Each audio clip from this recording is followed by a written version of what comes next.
Thank you, Sangeet Prabhu. Thank you, Pooja Mataji. And thank you to all the devotees for joining us. Thank you for having us over. Sandeep Prabhu was very determined to have a house program. And I kept, not being able to commit.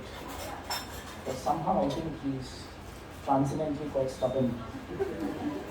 So somehow, he kept sending texts, speaking to me. And somehow by Krishna's arrangement, we kept meeting in some programs. And every time we met, somehow we decided that we will suddenly, somehow the timings all worked out. And I believe your parents are here, right? Just met father and mother. Very nice to see you, Prabhu and Mataji. Thank you for coming to Singapore. This is the best way to invite parents and to have Krishna conscious programs in our house. And this is very nice. And thank you to all the devotees who have come together. It's so nice to see the devotees. 3 days, I think some of us have been meeting each other. Right? We started on Friday, Saturday, Sunday. And now because the programs, the houses have opened up, COVID, at least the rules have relaxed. We are having so many programs. It's all just coming now. So it's really nice. Keep doing this, You don't have to, anyone can do a program. You just have to call some friends, you sing for a while, and then you speak about Krishna. Don't pluck from the head, speak from Shastras. That is very important. It should not be something speculative. It must be something that we heard from someone who has no authority. It must come from Parampara. Parampara means it must come from Srila Prabhupada. It must come from the right Bhagavatam. It must come from the right Bhagavad Gita. Then there is potency. Otherwise, if we take things from here and there, and Google here, and internet there, then what will happen is it will become repetitive. We don't understand what's happening actually. There's no separation, there's no understanding.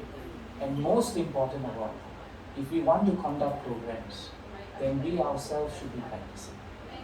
If we are not practicing, there is also no potency. To the extent that we are practicing, to that extent we will have potency.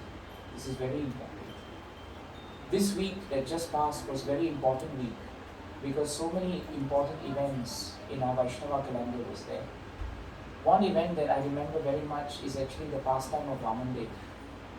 Vamandev's appearance actually just came, I think, Wednesday or Tuesday, was it Tuesday? So it was very nice and it was a wonderful event actually. Sometimes we are fortunate, that we have these programs and they may appear on a weekday, but it's all right. We can still remember that pastime over the weekend. That's also fine. One very important point of Vamandev's pastime, and you all know Vamandev. Vamandev is the dwarf incarnation of the Lord. The Lord came very small size and he asked for 3 small pieces of land with his feet. And what is important was, the irony was that his feet is very small. As Vamandev, his feet was very small. But Bhagavatam tells us, despite his feet being very small, he asked for only 3 pieces of land, and it appeared as if Bali Maharaj, who was the proprietor of all the 3 universes at that time, he had more than enough to give. He had more than enough to give. And sometimes this is our problem. We think actually that all the property that we have is ours. And that is the biggest challenge in our devotional service. And because we think something belongs to us, the natural tendency is for us to become attached to it. Bali Maharaj was already king of the lower planetary systems. He was the king of the demons. He was coming from a very exalted parentage. His grandfather was Prahlad Maharaj. His father was Virochana. So they were all great devotees of the Lord.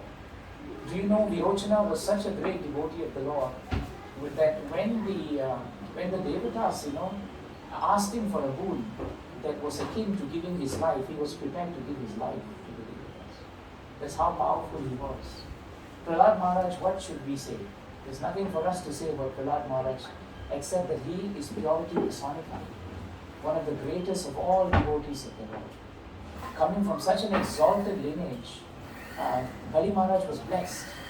But even though he was blessed with so much of good association and sadhu sangha, the point is, as Bali grew up in the 8th canto, we come to understand that as he grew up and became powerful, he became very much associated with the powerful demons who were his contemporaries. And slowly, he began taking more their association than he did others' association. This is the problem of association. If you don't get the right association, what happens is that you will actually lose track of who you are and what is the purpose of life. In the company of drunkards, even if you don't drink, you can eventually drink. But in the company of saintly persons, even if you are drinking, you may eventually stop. This is the power of association. You all know in Bhagavatam, Bhaumasura or Narakasura was actually the exalted parentage. His father was Varaha and his mother was Bhumi Devi. You cannot get a better set of parents than them. Thank you, it's okay. You cannot get a better set of parents than them. You can't. It's very powerful. It's very powerful. And yet, Bhaumasura became so antagonistic to Krishna. He imprisoned 16,000 queens, in a very merciless fashion. And in that way, he harassed Bhumi Devi. His own mother was harassed. And eventually, Lord Varaha, as Krishna, of course, had to come with Satyabhama to vanquish him. The point Prabhupada writes in those purports, right, is that even though Narakasura came from an exalted parentage, because he did not associate as he was growing up with the right persons, eventually his parentage meant nothing. Prabhupada says being born into a family of devotees does not guarantee that we will become devotees. This is a very important point. And sometimes as parents, when we have children who are born into Krishna consciousness, we cannot assume because we are in Krishna consciousness, they are born into it, they will become Krishna conscious. It may not be so. This is something we have to accept because this is what Bhagavatam teaches us. And yet we know so many parents who are not devotees, but whose children grow up to become devotees. This is very important. So actually it's who we are associating as we are growing up that becomes very, very important. So we should be very careful about the company we are with. Because Bali Maharaj is a good example of that context. So as Bali was growing up, because he was naturally the king of the Daityas and the king of the demons, he became very powerful. And he became so powerful that at one point of time, because the Devatas themselves actually shot themselves in the foot. Because while the Devatas were heavenly gods and they were so powerful, they became very proud, particularly Indra. And so at some point of time, he offended Brihaspati and he also offended the sages. And because his mood was not right, it was timed by Krishna's arrangement that the Devatas did not have the power or the potency to challenge Bali. Bali, meanwhile, was becoming very strong because he was following the orders of his spiritual master. And his spiritual master was Sukracharya. Now, Sukracharya is not considered to be a devotee of the Lord. Why? Because he's actually known as a seminal or family guru, Sukra, from Sivan. He's seminal guru. He was a guru like a Purohit or a Pandit. He will do havans. But the mood is, as Bali prospers, I will prosper. That is not mood of a spiritual master. The mood of spiritual master is to ensure that we do not become too caught up with material energy. Because Sukracharya liked material energy. So as long as Bali was at the top, Sukracharya was very happy. So, but then, even then, Bhagavatam shows us that because Bali Maharaj was obedient, he gained tejas, he gained potency. And Prabhupada writes in one of the purports in this part of the chapter of the 8th canto, that this is the value of obedience. If one is even obedient in the material world, one can become successful. Isn't it true? When you're obedient, when you flow with an organization, you will grow in an organization. When you try to be too smart in an organization, people get fed up with you. You don't grow. It's common sense. And that is the case even in the spiritual world. Right? So therefore, Bali became very powerful. And the Devatas became very weak. And the time was right for Bali to take over heaven. And because he was so powerful and so strong, Bhagavatam says that when the Devatas realized Bali was coming, they ran to Brahma. And Brahma told them that now you are not very, very strong. Better you abdicate heaven. And all the Devatas, they all dispersed. They did not know what to do. And they all prayed to Brahma, and Brahma prayed to Krishna. And Krishna said, soon the time is coming when I must reclaim my devotee. Who is that devotee? It's actually Bali Maharaj. Bali Maharaj was always a devotee at heart because he was born in a devotee family. Sometimes our impression, even while reading Bhagavatam, is that when we realize someone is a Brahmana, he must be devotee. When we read someone is a demon, he must be a demon. But Shringi was a Brahmana. He hardly acted as a Brahmana. Durvasa was a Brahmana, but he hardly acted as a devotee. So it is not what covering we wear, or what externality that we have, or what caste or what creed we belong to purportedly that is important. Sometimes people come and tell us, oh, by my surname I'm actually coming from Brahmana caste. So what? You are eating meat, you are not following any of the 4 regulative principles, you don't know anything about devotional service. This thread that we wear is only at the very most 5 cents or 10 cents only, that's all. It has no value. It has no value. So we must stop getting caught up in this caste or this idea that we are from a particular community and therefore we are very advanced. That is not advancement. Advancement means our behavior. That is advancement. So Bali may appear to be a demon, but in heart he was actually a demon. So Krishna, he decided that he will come and he will advance the protection of his devotee.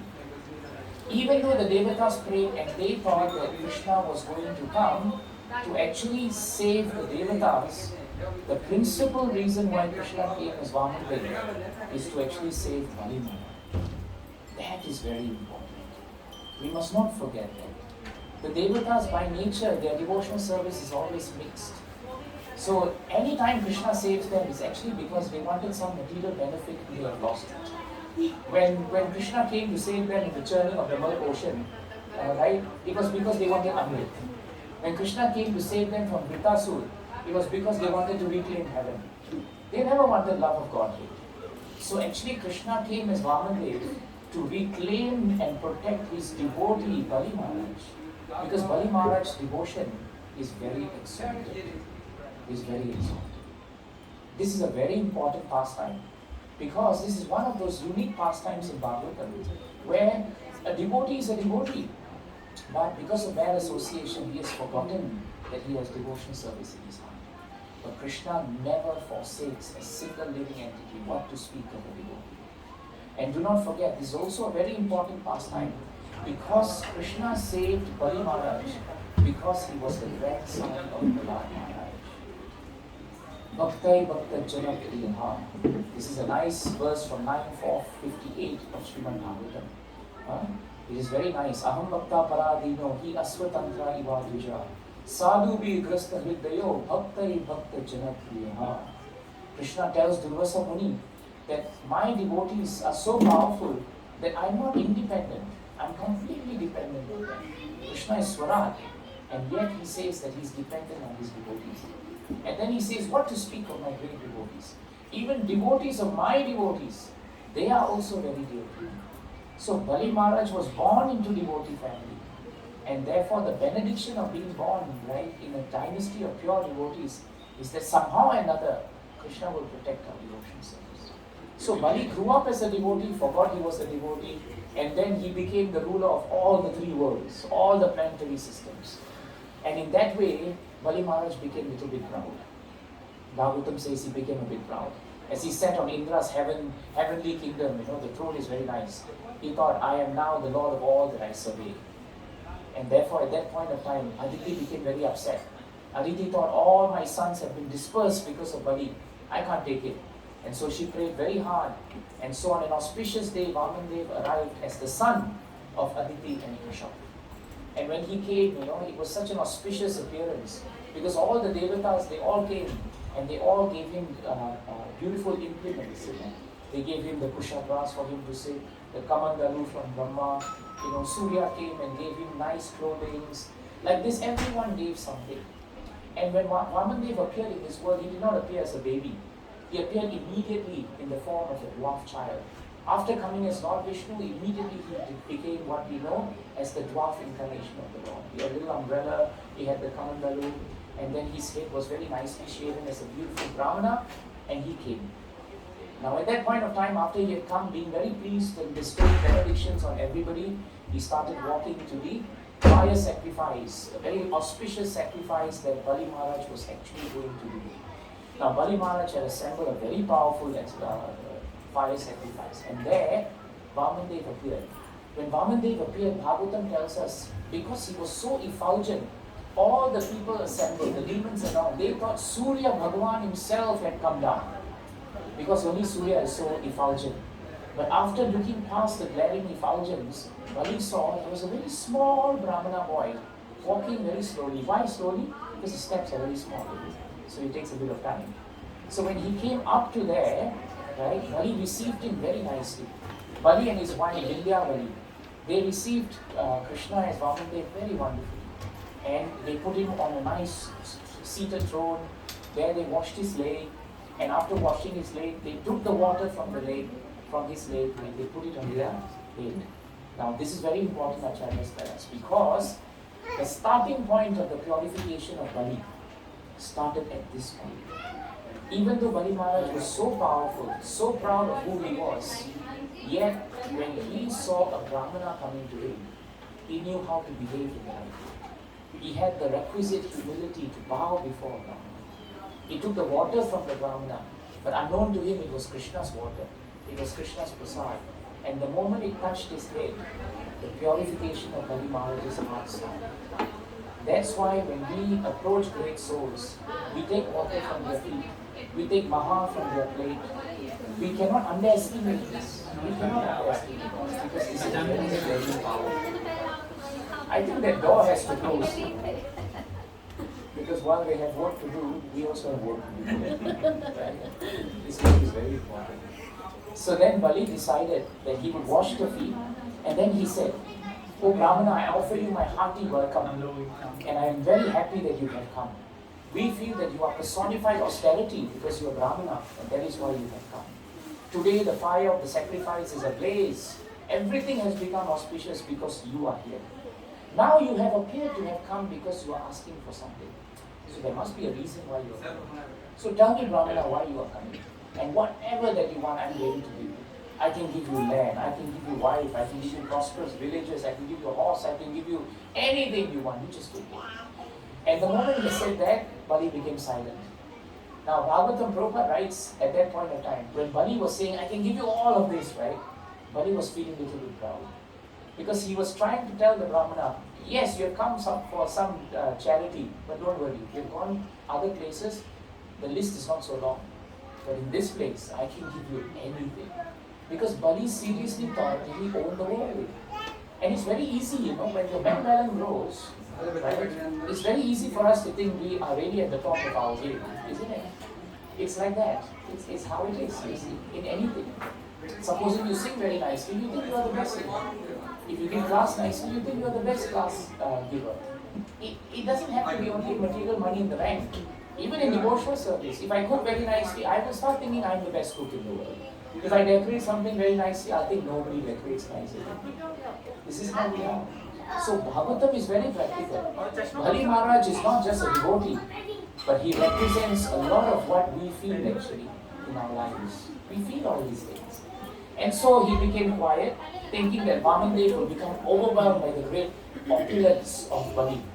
But Vamandev took a very different route. He said something very nice. He said, "Oh Bali, you are very powerful and you are very great. In fact, from your generation and your generations upon generations, from all your ancestors, I know that never has there been a time when someone has denied anybody charity. Your whole dynasty is like that.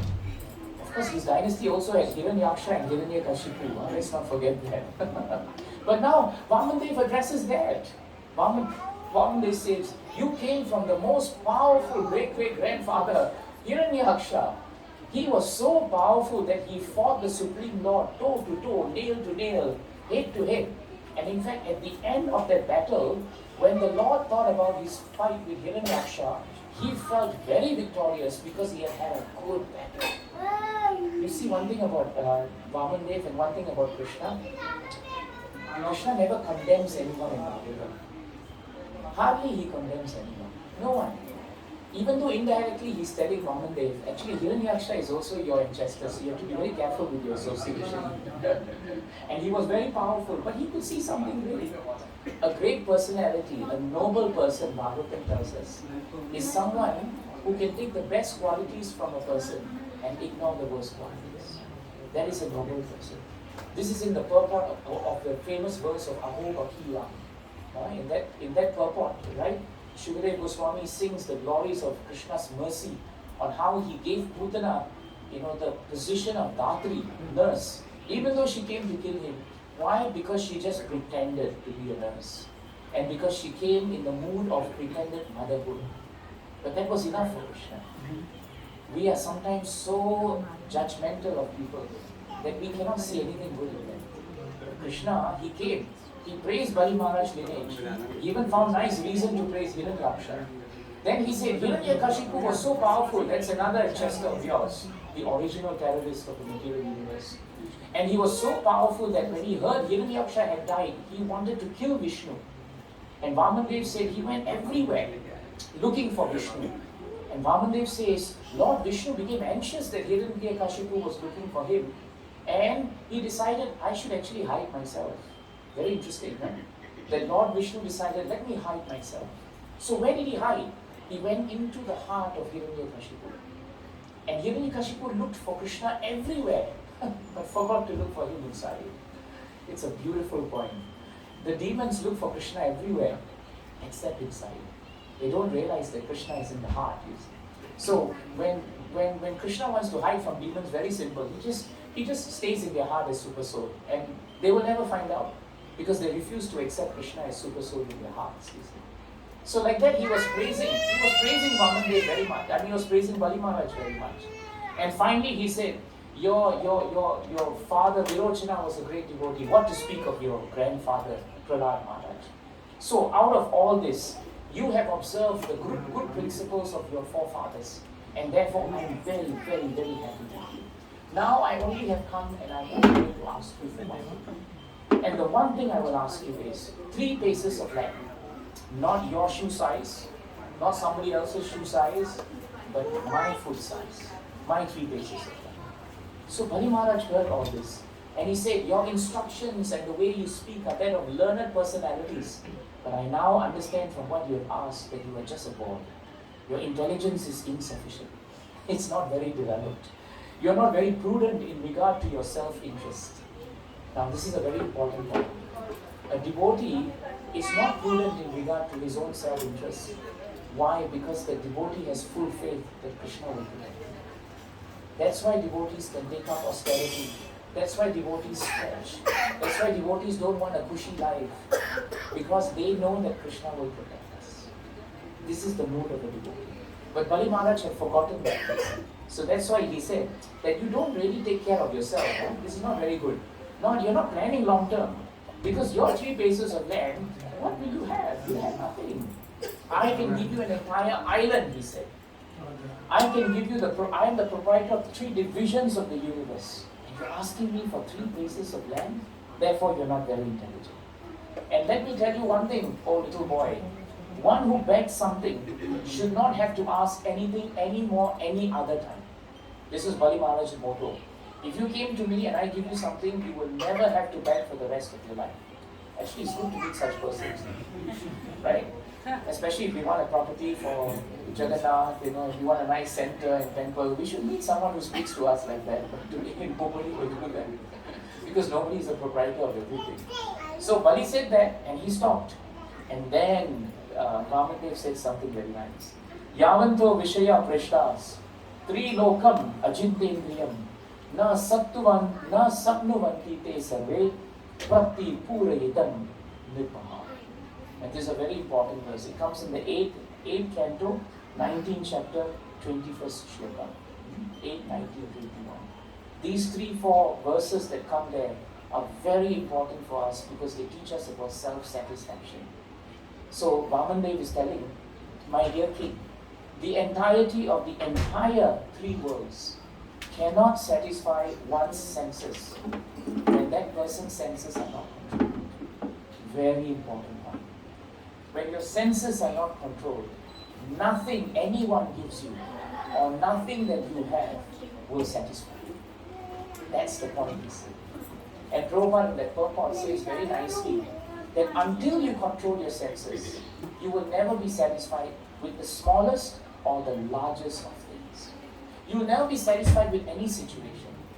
You will never be satisfied with anyone doing anything for you. This is the great reason in Kali Yuga why husbands, wives, families, relationships all have problems. Because of our expectations. Expectation is a symptom of dissatisfaction. I come into this house, I expect Prabhu must speak to me in a certain way. I expect everything must be quiet. I expect the fan cannot be directly at me. I expect this, I expect that. And therefore I become dissatisfied if it happens. Even in this situation, we can become conflicted. You see? So every house that we go to, if we have a certain demand, we will never be satisfied. If you want to get married and you have a list of what your wife must have, first of all, you haven't seen what list you don't have. How much disqualifications we don't have. You know, and yet we want everything from everyone. Because our senses are not controlled. Our senses are not controlled. My Guru Maharaj was telling me one time, one devotee came to him and said, Maharaj, I've drawn up a list of who I want my future wife to be. All her qualities must be there. So Maharaj said, all right. He went to see one prospective groom, bridegroom. Came back and then Maharaj said, is she all right? He said, according to my list, she's about 6.5 on the scale of 10. So Maharaj said, what was it that she was lacking? And he said, oh, in the area of looks, you see. And Maharaj said, have you looked at yourself in the mirror recently? You see yourself in the mirror. You're talking about 6.5. I think you hardly will hit 1 or 1.5. This is our problem. And that's why Vamandev is saying that it doesn't matter if you give me all this. It doesn't matter. The only thing that matters is that our senses, if they are not controlled, we cannot be satisfied. So it's not what we get. It's actually our own senses. Then Vamandev says, if I'm not satisfied with 3 paces of land because I cannot control my senses, then if you give me all 7 islands of this material universe, I will still not be satisfied. You follow the logic. That's the logic, you see. And then he ends by saying, Yadrichayo apapannena. This is very important. Yadrichaya means that which comes out of the ordinary course of activity. Through our own life. It comes very naturally, without separate endeavor. So he says, one should be satisfied by whatever he achieves by his previous destiny. For that will bring us happiness. Discontent can never bring happiness. And he ends by saying, a person who is not self-controlled will not be happy even if he possesses the 3 worlds. What do you think Vamandev was saying? Indirectly, he was telling to Bali Maharaj, Bali, you are restless. You are still restless because your senses are not controlled. So even though you have the 3 worlds, you are still in anxiety. I must defend it. I must make sure the Devatas don't come back. This is the problem when you start accumulating. You want to defend it. You want to protect it. And you all know, right? There are 4 things that are prevalent in this material world. Eating, sleeping, mating, and defending. But what is the actual Sanskrit word for defending? Bhaya. It's fear. And yet we say defending. Why do we defend? Because we are fearful. That's why the original thing is not defend. It is fear. Eating, sleeping, mating, fearing. Fearing.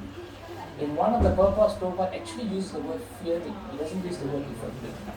Because when we fear, we defend. If we have nothing to fear, there's nothing to defend. If you think something doesn't belong to you, you won't fight for it. If it is with you, it will be with you. If it's not with you, it will move. You do what you have to do. But beyond that, you will not do anything. This is the important. Now, Bali heard all this. And after hearing all this, he said, all right, since you have given me all these sastric points, I will just accept it. And since you have asked that, it doesn't matter. Take whatever you want. He put him on the throne. He was going to wash his feet. And Sukracharya said, hold on, Bali Maharaj, hold on. You are a very foolish disciple. You have no clue who this person is.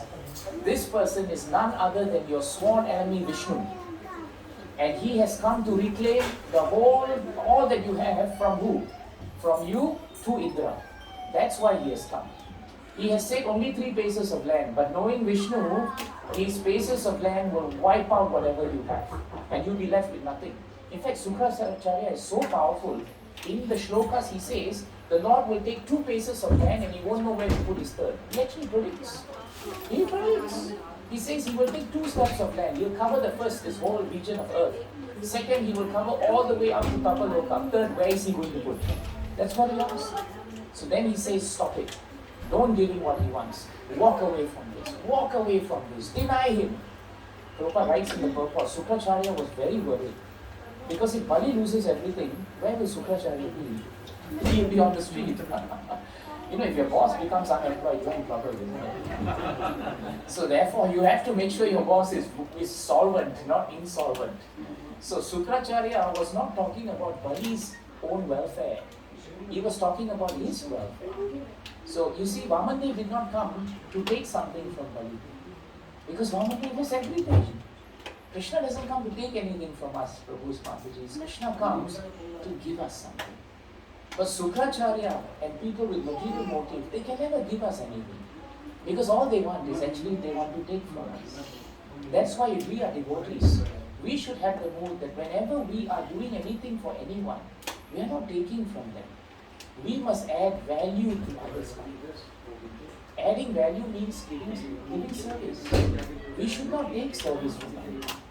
Taking service from anyone puts them in difficulty. If they want to serve, we cannot stop. But we should not on our own demand service. I want this, I want that, this has to be done, the condition has to be met. I call Sandeep Prabhu and say, Prabhu, how many people are coming? He tells me 5. I'm sorry, my quota is 50 people, I will come. It's not like that. It is not like that. Or Prabhu, when I come, minimum amount there should be 500 in the rate packet. Otherwise, I'm not coming. No. Like that, Sandeep Prabhu will never call me again. You won't. He won't call any one of you also. So that's how it is. So that's what Vamandev came. But Sukracharya was completely off because he was a non-devotee. So he spoke this way. But Prabhupada writes in one of the purports, when you have time you look for it, it's in 8-1934. In 8-1934, Srila Prabhupada says in the purport, Sukracharya was worried that Bali will lose everything. But Sukracharya did not know how the Lord protects his devotees. He did not know how the Lord protects his devotees. Why? Because he wasn't a devotee himself. He wasn't a devotee. He did not understand that Krishna always protects his devotee. Sukracharya thought that Bali Maharaj would not be able to keep his promise. He thought, you promised 3 steps, you won't be able to give him 3 steps, he'll finish you off. But he forgot that Bali Maharaj is protected by Krishna, and Bali Maharaj had one quality of a devotee that we must always remember. It is the quality of determination. Determination. Do you know when Rukmini Mata was writing a letter to Krishna because she wanted him to kidnap her? With determination she wrote. She gave him a plan even. Krishna, you must kidnap me where? Not in my palace because other people may die. You kidnap me just when I come out and go and see Goddess Ambika. As I'm coming back, that's the point you kidnap me. She was so precise. Prabhupada writes there, Rukmini Mata's determination, right, is the only price, right, to purchase Krishna. It's a beautiful statement in Krishna book. Determination is the only price to purchase Krishna. Krishna, you cannot pay anything for Krishna's love, but with determination you can purchase Krishna. Prabhupada says, what powerful language. So Bali Maharaj, he said, forget it, Sukracharya. I have given my word and I am determined whatever happens to give it.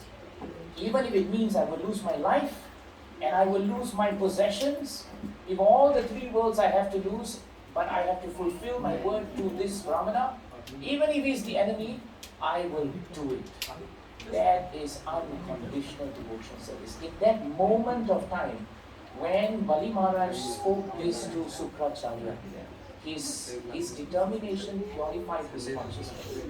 In fact, he was now stating what we call unconditional devotional service. Doesn't matter what happens, I will fulfill the desire of this Brahmana even with his Vishnu. And when he spoke that, you know what happened? All the Devatas and all the denizens of the heavenly planets, they started beating kettle drums and they started pouring flowers and garlands. Mind you, these are the denizens who had been imprisoned and caught by Bali Maharaj. These were the Devatas who had been dispersed by Bali Maharaj, but they became so captured and inspired by Bali Maharaj. This is the mood of the devotee.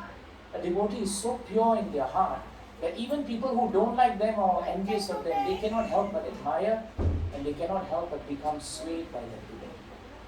And then he took water, and just as he was about to wash the feet, Sukracharya cursed him. And Prabhupada writes that Sukracharya was cursed Bali Maharaj not on his own. Sukracharya cursed Bali Maharaj inspired by the Lord. You read the Bhagavatam, the exact translation, right? It is thereafter the spiritual master Sukracharya, being inspired by the Supreme Lord, cursed his exalted disciple Bali Maharaj. So even that curse was Krishna's inspiration. Krishna wanted to hasten that Bali Maharaj should cut his bad asat sangha with Sukracharya. And so he thought better Sukracharya curse him and get rid of him. It's better. Sometimes when you have someone who is a bad employee, what do you want to do? Either you create a situation where he is forced to resign, or you quickly create a situation where you tell him, I tell you what, I'll either sack you, suspend you, or you resign. So Sukracharya decided, I don't want to have anything to do with him now. I curse him. And what did he curse? He cursed him in such a way that because you have disobeyed me, very soon you'll be bereft of all your opulences. Think about it. See what an inspiration Krishna gave. Exactly what Krishna wanted is what Sukracharya did. And yet Sukracharya is not a devotee of Krishna. This is how Krishna can inspire even demons to do nice things in devotional service. He can. He can. You know, there was an atheist in Sakshi Gopal's pastime in Chaitanya Charitamrita. Right? And that atheist, he did not believe in God. So when the Brahmana said that Sakshi Gopal, the deity, is going to come and bear witness, the atheist son thought, let him go and call Krishna. Krishna cannot walk. He will never come. And the Brahmana said, I believe he will come. And Krishna got both of them to agree, even though one did not believe in him and one believed in him. That is possible only by Krishna. Only Krishna can adjust everything that way. So Sukracharya's curse was a blessing. It was a blessing. Now the scene was set. And now Bali Maharaj, after being washed, lotus feet, he took again water and put again, second time, he put water onto on his head. Vidyavali did the same thing also. And after that happened, what happened? They then sat back. And Vamadev stood up. And when Vamadev stood up, Bhagavatam says, he suddenly began growing. And he grew. And he grew. And he grew. And he grew. And as Bali watched with amazement, as all his demon brothers watched with amazement, they saw within the body of Bali Maharaj this entire material creation. They saw the entire material creation. With 1 foot, the Lord finished and covered the entire planetary system of Earth and everything else. With his next foot that went up and up and up and up to the point where it pierced the highest sloka. And from there, if you recall, Ganges started coming in. Right? At that point of time when he pierced the toe, that means where Brahma was, Brahma would have seen the toe of Krishna coming up and piercing actually that wall. Can you imagine? Brahma's very high up and he's looking down and suddenly he sees Vamanadev's feet up there. That's how high it was. And after he covered that part of the world, there was nothing left to cover. And Vamadev then turned around and he looked at Bali. At that point of time, right, all the demons, they took arms. And they were ready to come forward to defeat Vamadev. But Vamadev had the soldiers of Vishnu, and they were there. But Bali Maharaj, when he saw this display of the awesome power of Krishna, he told his brothers, stop. Whatever has been destined now is providential. This is Krishna's arrangement. There was a time when we were very powerful, but that time is past. This is the mood of a devotee. A devotee knows when his time is good and when his time is not good. But he accepts both as Krishna's plan. He accepts both as Krishna's plan. And in that mood, Bali Maharaj then decided, I will now surrender. So he just stood there. And now Vamadev stopped and looked down at him. And now Vamadev had some harsh words for Bali Maharaj. He said, Bali, you spoke so much about owning these 3 worlds. By the way, I asked only for 3 paces of land with my tiny, tiny feet. But now, I have covered 2. And you are not able to keep your promise. Do you remember how you very eloquently told me that you are not very intelligent, you young Brahmana? That you don't know how to be able to take what is of your self-interest? Well, I have just asked for 3 paces of land, and even that you cannot fulfill. So what are you going to do to fulfill this, Bali? And Bali Maharaj put his head down. And when he put his head down, he now spoke very wonderful words to Krishna. He said to Krishna that how powerful and how merciful is this Lord. He is so merciful that he comes and he is the true well-wisher of all of us demons. He is the well-wisher of all demons. In fact, by taking away everything from the demons, he gives us more benediction than he even gives the Devatas. Imagine. Therefore, even the demons get so much mercy from Krishna. And Bali recognizes that. He recognizes that. And now he says, "O Supreme Personality of Godhead, I have given you my word. And today, my promise, if you think has become false, I shall certainly rectify matters to make it truthful. I cannot allow my promise to be false. I have come from the generation of Prahlad Maharaj and Virochana. I cannot let my forefather devotees down. And therefore I am determined to fulfill it. Take your 3rd lotus footstep on my head. On my head." Now this is very interesting. What did Bali have left? He had nothing left. All that he thought was his, in 2 paces, gone. All that he had left actually was his sharir. And he only had his head. Right? And since the head is the seat of so much pride, he thought, better I bow my head now and let Krishna put his feet on my head. But then Prabhupada writes in the purport that Bali thought that by giving his head, he had fulfilled what he wanted to do. But he also forgot that his body is also not his body. This body is also Krishna's body. This sharir also is. We cannot give anything to Krishna because everything has come from Krishna. You know, you go to Ganges and you do Ganga Puja, what do? You take water from the Ganga and you pour it back into the Ganga. Ganga Devi must be laughing, isn't it? They're doing puja for me, using me and offering it back to me.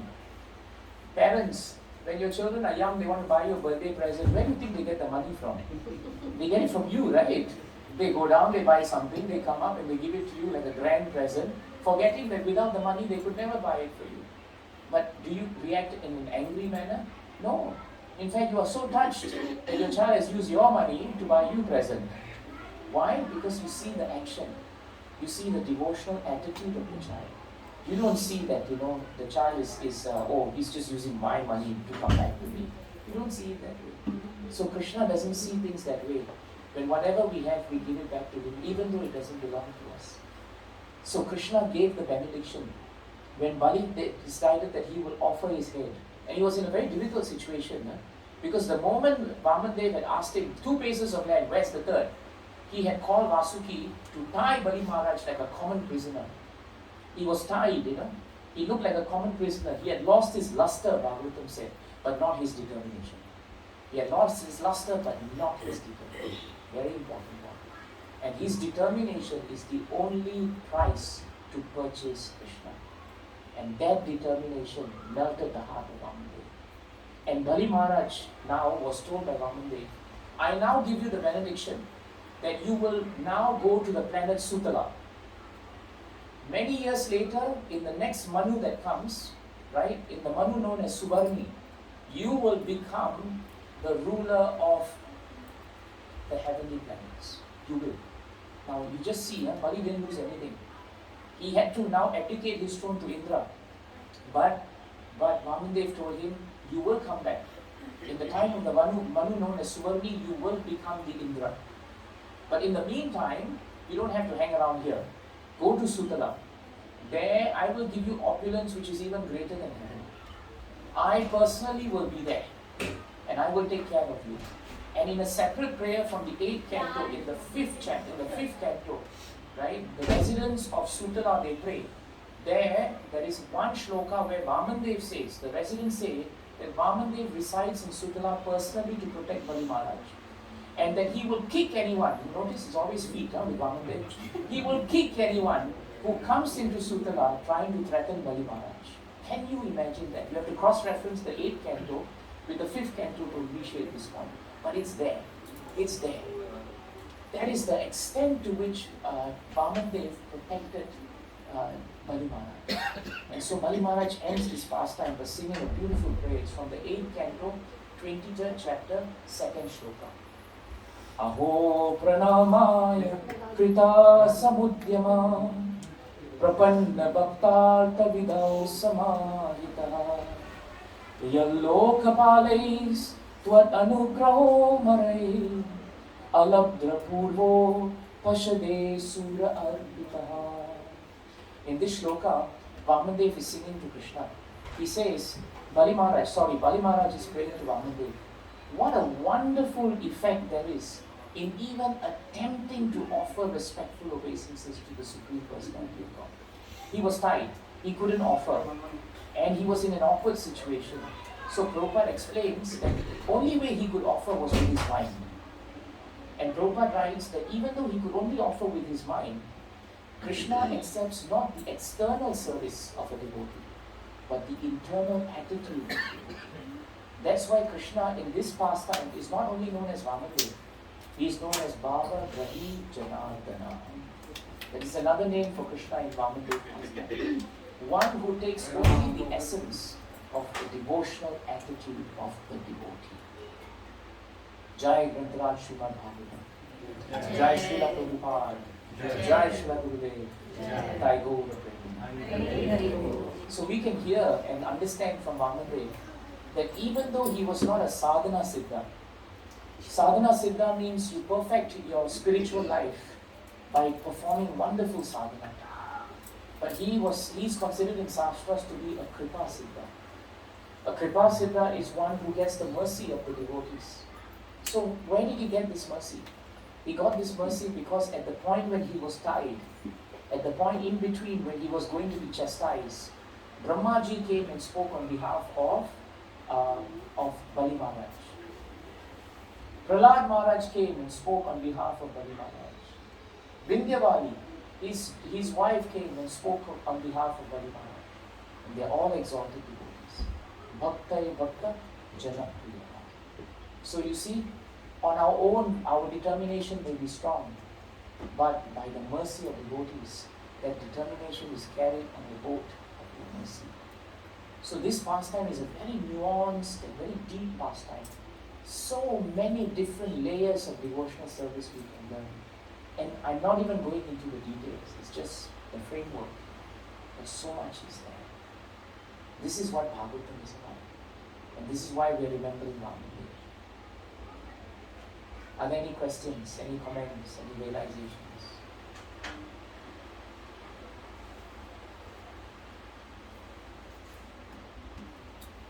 Yes, Prabhu.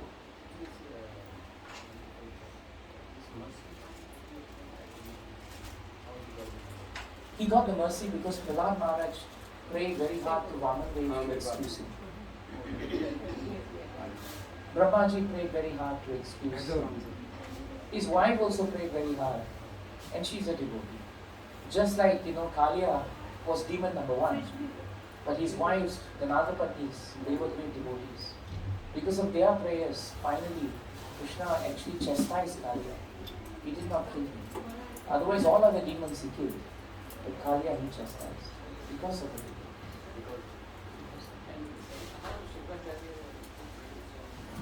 Sukracharya could predict so many things because, when you perform austerity, and even if you're not devotee, you can get siddhi. If you perform some kind of yogic things, there are many yogis even in this world who have siddhi. But siddhi doesn't mean they have money. Some people can do miraculous things and you become attracted to the miracle. One time, Prabhupada was speaking and someone said that there is a holy man, Srila Prabhupada, who can actually walk across the river. He can walk across the river. And Prabhupada said, we just have to pay 5 paisa and get on the boat and we can cross the river. Why to spend 50, 60 years of our life attaining one siddhi where you can walk across the river? What is the point of that? It's foolishness. So Sukracharya had siddhi, but he did not have bhakti. But even then he became instrument in Krishna's hands because Krishna inspired him to curse. And a curse of a Brahmana never goes in vain. So even though he's 6:30 Brahmana, still the curse was actually, according to Krishna, it was necessary. It was necessary. Yes, Mataji. Krishna, thank you Guruji for the session. Usually, Prabhu, with this pastime, one question which comes to mind is, so the conflict for Bali Maharaj was between the Guru Shukracharya and the Lord himself. And Lord didn't come like in a four-handed form, he came in the Vaman form. Yes. So, as a general audience, how to make our mind clear that which order to be followed, Guru's order or Lord's order? Very good point. If the Guru is connected to Krishna, the Guru will never tell someone to move away from Krishna. If the Guru is not connected to Krishna, then the Guru will give you instructions which take you away from Krishna. Shastras tell us that when someone gives you advice that takes you away from remembering Krishna, you have the authority, no matter who that person is, including him being your spiritual master, to reject such a spiritual master. Because that person is not bona fide. They are not genuine. So Bali Maharaj's rejection of Sukracharya's instructions was bona fide. Because Sukracharya was not telling him to come to Krishna. He was telling him to disobey. He was telling him to try and steal things from Krishna. So that inimical attitude, was not very congenial for Bali Maharaj. And though Bali Maharaj had so much of Asat Sangha, eventually devotional service prevailed. And that is something very important for us. Is that helpful, Mataji? Yes, Lord. Thank you. Yes, Prabhu. You said devotional service prevailed. So prior to this, he wasn't doing any devotional service. So just because of this incident, his determination and his sacrifice. It was revived. It was revived. So in other words, Prabhu, the stock of devotional service was already in Bali Maharaj. Because he came from a family of exalted devotees. So some stock is there. But sometimes we close the door and keep the stock inside. And then we go outside. Sometimes some reminder or some slaps are needed so that we remember, hey, I have some stock at home. I better go back here. And that's what happened to Bali. So we all are Nitya Siddha Krishna Prema. We all have bhakti in our heart. Love of God is in our heart. We don't have to go outside to obtain it. But we need to wake it up. Shunavadi Suddhe Chitte. We need to hear about Krishna and become conscious of it. Then we will be able to revive. So this shows us Ajamil forgot Krishna for a long time. But just by naming his son Narayana, he revived him. Bali Maharaj forgot Krishna. But just by coming in contact with Vamandev, Vamandev gave him association. By coming there, he gave him association. By the water, he purified his consciousness 2 times over. And that's why Bali Maharaj was awakened. You see? So you cannot do bhakti in an ekanta fashion. Alone is very difficult. But with devotees, we all have very good mistake. Shall we chant Krishna's names and end the program? Prabhuji, one question. Yes, Mati. Like as we are discussing like expectations. Yes. Sometimes you feel you don't want to have expectations from anyone, but unknowingly that desire is still inside you. Yeah. So how to control and how to manage that? Yeah. No, your point is nice. We don't want to expect, but subtly in our hearts, Yeah, it is always there. Because we have been conditioned in this world, subtly that expectation is there. So we say, no, I want anything from you. And they don't give you anything, oh, I'm disappointed. But you just say, I don't want, no, but actually, you should have used your common sense. If I say I don't want, actually I want. This is how we all get into trouble, isn't it? Someone tells us, no, actually I don't need, but actually it means he wants it. So how to understand these things? Very difficult. My Guru Maharaj said, Devaki, if someone says they have a headache, actually they have stomachache. But they are telling you they have headache. So you have to look deeper and then you realize, hey, actually it's not stomachache, it's actually a headache. So this is how Mataji's point is that, you see, even if externally we say we don't have desires, the only way to root out these material desires is to perform devotional service with such quality and unmotivated way of performing it. That is the only way, Mataji, to root out these subtle desires which are in the heart. So if we are chanting, the quality of our chanting must increase. If we are reading Bhagavatam, Srila Prabhupada's books, the quality must increase. Of course, quality grows when you spend more time. Quantity is there. But just having quantity and doing it for the sake of doing it, I'm chanting but I'm watching TV, I'm chanting, I'm looking at computer, that's not going to kill the desires in our heart. then that's why it is stated, Kechit Kevalaya Bhaktya, Vasudeva Parayanaha, in 6.115 of Bhagavatam. Shukadeva Goswami declares, you can get rid of these material desires in the heart. You can. But you must do unalloyed devotional service. But don't be discouraged. Continue the devotional service, but increase the quality. And pray to Krishna and be determined, I don't want this residue expectations in my heart. Krishna will hear you, Mataji, and he can wipe it out just like that. Is that alright? Thank you. All very nice questions. Now we chant Krishna's names.